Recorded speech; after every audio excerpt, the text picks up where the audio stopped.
Bonjour, je m'appelle Sarah et je voyage autour du monde. J'étais à Londres pendant presque une semaine et voici ce que vous pouvez visiter en 5 jours. J'ai eu la chance d'avoir été hébergée chez une amie. Elle vit dans le quartier de Paddington et j'ai trouvé que c'était un emplacement centralisé. Londres est connue pour ses musées gratuits.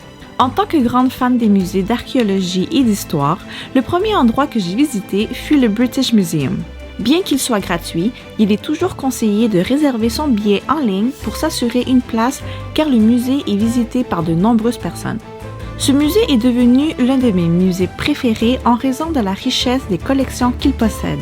Vous en apprendrez beaucoup sur les différentes cultures et l'histoire de chaque région et peuple. Je vous recommande d'arriver tôt car c'est très grand et il faut au moins une journée complète pour tout voir. On m'avait même conseillé de le visiter en 2 jours. Ensuite, j'ai marché environ 25 minutes pour arriver à la gare de King's Cross et voir le fameux quai 9¾ d'Harry Potter. C'est gratuit et il y a aussi une boutique. Le lendemain, j'ai aussi débuté tôt ma journée pour visiter le musée d'histoire naturelle. L'entrée est également gratuite et il est toujours préférable de réserver vos billets en ligne. À mon avis, cet endroit est apprécié aussi bien par les adultes que par les enfants. Nous en apprenons davantage sur notre planète, les animaux et les pierres. Le simulateur de tremblement de terre est très intéressant.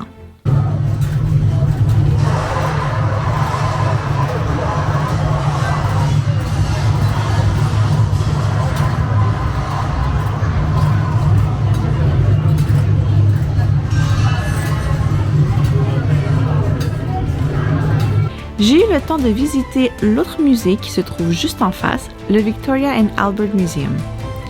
Le bâtiment a une belle architecture à l'intérieur. Le musée m'a rappelé un peu le British Museum, mais en plus artistique. J'ai beaucoup aimé ma visite. Toutefois, je n'ai plus eu le temps d'aller au café du jardin du musée. Mon ami me l'avait fortement recommandé.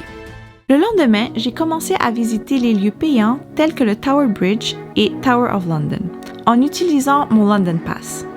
Cette passe vous permet d'économiser sur les billets d'entrée et de couper la file d'attente à certains endroits. Londres peut être cher, alors je pense que c'était un bon achat. J'ai acheté le forfait de 3 jours. Il est important de lire attentivement les instructions figurant sur la passe. Les jours doivent être utilisés consécutivement. Pour cette raison, il est également important de bien planifier les activités et de voir les heures et jours d'ouverture de chacune. Après le Tower Bridge, je me suis rendue à la Tour de Londres, qui était une forteresse sécurisée, un palais royal et une célèbre prison. Une visite guidée est incluse dans votre billet. Anyway, you need to know that. My private drinking habits.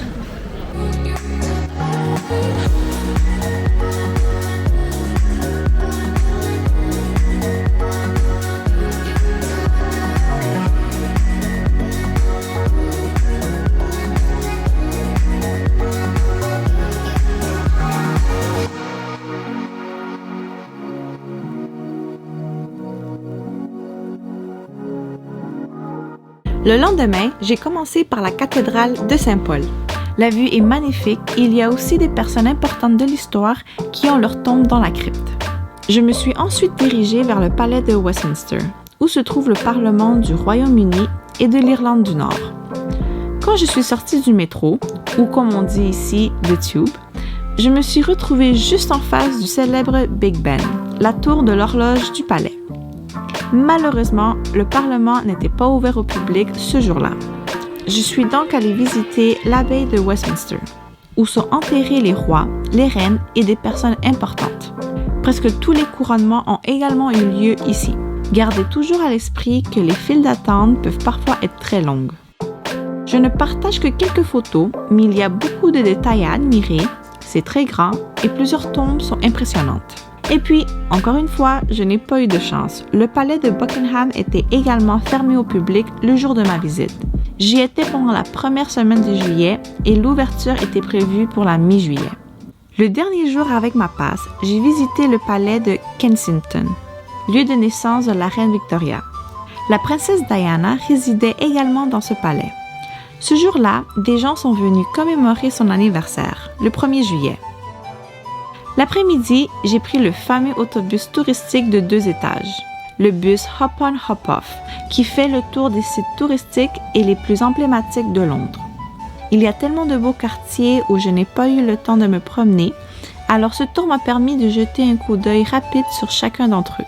J'ai aussi admiré encore plus l'architecture de Londres. Je vais profiter de ce moment pour dire qu'il y a beaucoup à voir à Londres et bien sûr, tout n'a pas été ajouté à ma vidéo. Je voulais visiter les studios Warner Bros. De Harry Potter, mais les billets étaient vendus depuis des mois. Il est également important de réserver à l'avance l'entrée au Shard, où la vue sur Londres est réputée d'être magnifique.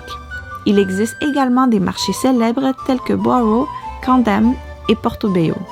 J'étais chez une amie qui habite près de Hyde Park et j'adorais me promener dans ce parc. Je vous le recommande. Lors de mon dernier jour, j'ai visité l'un des endroits les plus célèbres au monde, Stonehenge. Ce monument mégalithique a été construit entre 3000 et 1100 avant Jésus-Christ. L'impressionnant cercle de pierre reste un mystère pour les scientifiques.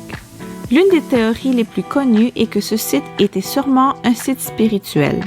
Il y a aussi un petit musée dans le centre d'accueil qui nous donne des informations sur les habitants du Néolithique et de l'âge du bronze. Attention, le site est à 2 heures de Londres. J'ai pris la compagnie de bus Evan Evans pour m'y rendre. J'ai trouvé les billets en ligne à la dernière minute, mais j'ai vu qu'il y avait plusieurs compagnies qui peuvent vous amener. Les prix sont similaires et comprennent l'entrée au site et un audio-guide. Et voilà pour ma semaine à Londres. Ma prochaine vidéo portera sur mon voyage au Danemark. J'ai pris un vol direct de Londres à Copenhague. À la prochaine!